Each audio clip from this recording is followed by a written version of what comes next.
Rafiki wa faida, haya ni makosa matano ambayo ukiyafanya kwenye simu yako yanaweza kukufunga jela. Je, unajua kuna makosa madogo tu unayoweza kuyafanya na simu yako na yanaweza kukupeleka moja kwa moja gerezani? Ndiyo, watu wengi wanaingia matatani bila hata kujua wamevunja sheria. Leo nimekuletea makosa matano ambayo ukiyafanya kisa simu tu unaweza kujikuta kwenye matatizo makubwa sana. Hakikisha unaangalia mpaka mwisho, kwa sababu namba moja ni kosa linalofanywa na watu wengi bila kujua. Namba 5, kutoweka password kwenye simu. Watu wengi wanafikiri kutoweka password si tatizo, lakini hili linaweza kukuingiza kwenye matatizo makubwa sana.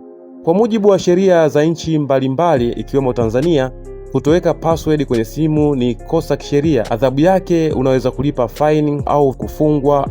Lakini pia mtu anaweza kuchukua simu yako na kufanya uhalifu kupitia akaunti zako.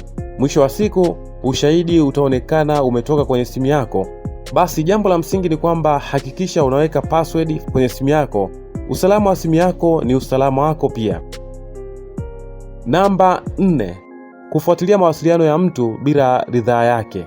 Hili ni kosa kubwa sana ambalo watu wengi ulifanya kwa siri.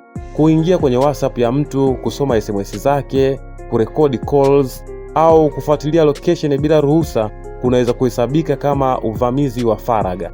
Watu wengi hutumia apps kudukua mawasiliano ya watu bila wao kujua, wakihisi kwamba ni mchezo tu, lakini kisheria inaweza kuwa kosa kubwa sana. Kumbuka, faragha ya mtu ni haki yake. Namba 3, kusambaza picha au video za mtu bila idhini yake.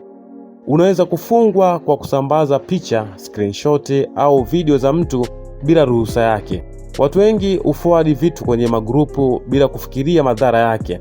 Lakini ikiwa content hiyo inamdhalilisha mtu au kuvunja sheria za mtandao, basi unaweza kuwajibika wewe uliyesambaza. Kabla ya kushare chochote, basi jiulize mara mbili. Namba 2, kusambaza taarifa za uongo. Katika zama hizi za mtandao, watu wengi husambaza habari bila kuthibitisha ukweli wake. Lakini kusambaza taarifa za uongo, picha za kutengeneza au uvumi unaoweza kuleta taharuki ni jambo linaloweza kukupeleka matatizoni. Mfano, kusambaza taarifa za uongo kuhusu serikali, ajali au mtu fulani bila ushahidi kunaweza kukuletea kesi kubwa. Kabla ya kushare kitu, jiulize, je, hii taarifa ni ya kweli? Namba 1, kutoa vitisho kupitia simu. Jambo hili linatokea sana. Kuna mtu anaweza akawa anamdai mwenzake au amefanyiwa jambo ambalo sio zuri.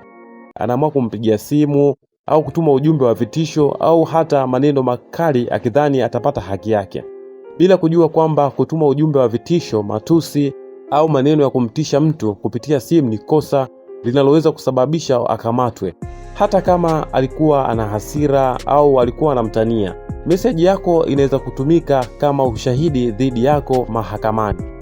Teknolojia ni nzuri sana, lakini ukiitumia vibaya inaweza kuharibu maisha yako ndani ya sekunde chache tu. Je, ni kosa gani kati ya haya ambalo watu wengi hulifanya bila kujua? Andika kwenye comment hapo. Usisahau kulike, kushare na kusubscribe kwa video nyingine za teknolojia na mambo mengine ya digital. Tukutane kwenye video ijayo.